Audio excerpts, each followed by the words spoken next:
For about 2 months now, I've been using the Unihertz Jelly 2 as my daily phone. Many of you probably will recognize this phone as the same phone that YouTuber James Schulz promoted on his channel. I'd never heard of the Jelly 2 before, but I was familiar with most other small or minimalist phone options like the Palm, Light Phone, or the Wise Phone, to name a few. But when I first saw the Jelly 2, I was convinced that this phone was just the right thing that I needed to curb my smartphone usage. I'll get into more of it later, but for now, I'm going to section this video off into why I got this phone, my buying experience, pros and cons, how my relationship with my phone has changed, would I recommend it or not, and other miscellaneous questions.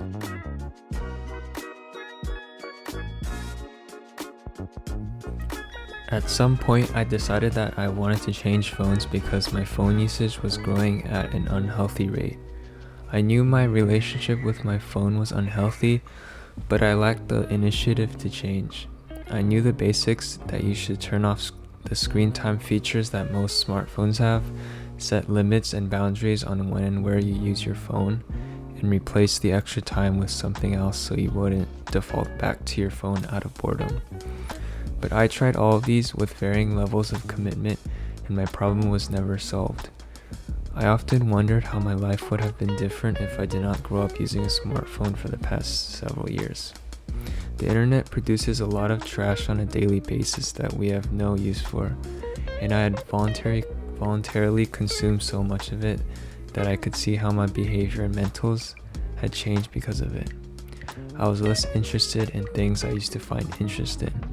I found it harder to motivate myself to do simple tasks. These were a couple of the many side effects of being a smartphone user for much of my life. Despite me wanting to change phones, I couldn't switch to a flip phone despite how enticing the simplicity and modesty of one was.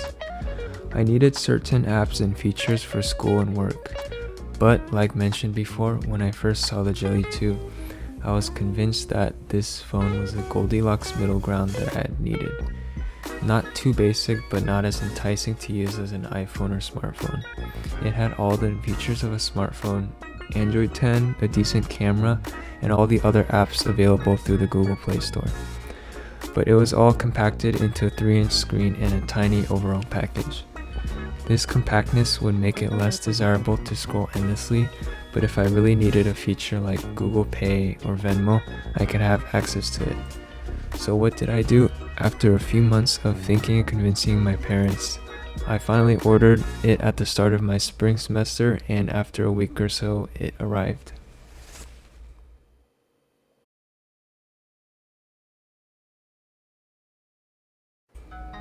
My overall buying experience was fairly good. On my first try, I accidentally ordered 2 phones instead of 1, so I reached out to customer service and got a pretty prompt response. I did have to wait a bit longer since they canceled both phones even though it wasn't shipped out yet, but it wasn't a big deal, and I can see how canceling one item in a 2-item order could be tricky. I ordered it directly through the Unihertz website because I thought that it came with more extras like the case and wrist lanyard for $10 less. But if I bought it again, I would probably tell you to just get it through Amazon because it actually has all the same stuff and the shipping is faster if you have Amazon Prime. I would describe the performance of this phone as fast enough to get through all your necessary tasks and maybe further, but slow enough to make the user experience a little annoying in a good way. I don't have very many problems with lagging or freezing, but occasionally it will take me a few swipes to get back to the home screen, or the camera will capture a couple seconds after I press the shutter button. It's decent enough to run apps like Gmail and Canvas, and even Instagram and Snapchat. I haven't tried gaming on it because I don't buy phone games, but I think it goes without saying that you shouldn't try to play large games like Asphalt 8 or Genshin Impact. But overall, I think it's really nice that it runs normal Android and fairly well. My second pro is the hardware and design. The phone seems pretty well made, and it feels like a normal smartphone if you ignore the size. It has a decent weight to it, and unlike a lot of other reviewers, I like the thickness of it. The screen is not that great, and especially outside, the auto screen brightness feature is pretty bad. My screen was always too dim outside and too bright inside for some reason. But the sharpness itself is not bad for this size. Besides, I don't think you will notice or care enough to notice if you are using this phone anyways. The pre-installed screen protector is a plus. I do like the programmable button on the side, although I still have to get into the habit of using it at all. This might be a controversial one, but personally I think that $200 is a fair price for this phone. It really depends on what you stack it up against. Compared to flip phones and used or older Androids, it's going to be more expensive. But compared to newer, hip and trendy, dumb phones, it's really not that bad. And of course, if you compare it to the new flagship smartphones, it's going to cost you about 4 to 5 times less, even though you still have access to the same basic features. When I tell people how much it was, I usually get either, "What? I wouldn't pay that much," or "That's actually not bad." So I guess it all comes down to how much you're willing to spend on a phone and what you want for that money. The flash is really bright.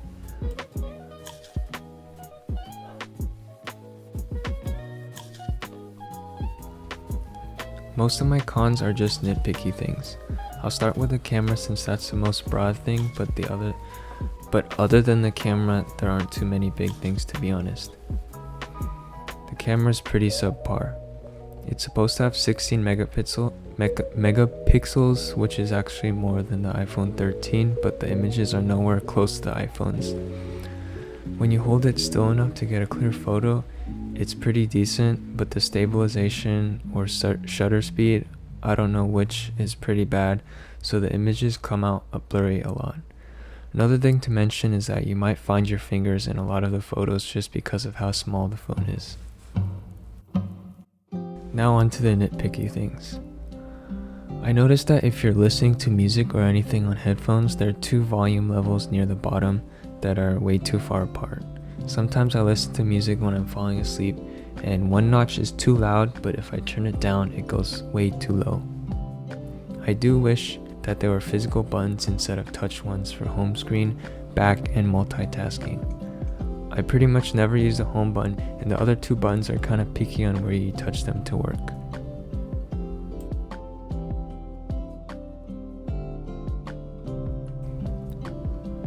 To give context, I have had a few smartphones in the years leading up to this one.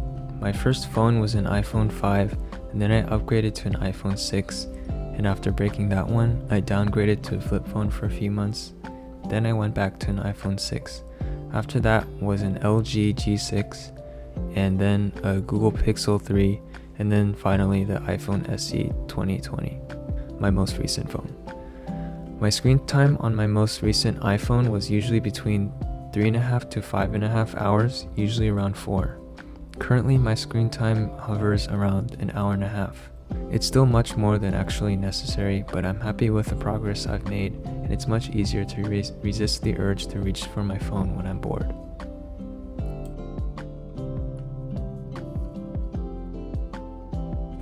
Overall, yes, I would recommend this phone to anyone that was in a similar spot to anyone that was in or currently is in a similar spot as I was. I don't think that this is a phone that I would recommend to someone who's currently comfortable with their phone usage, but to anyone who's struggling to maintain a healthy distance between them and their phone, I think that this could be a very helpful thing in encouraging that.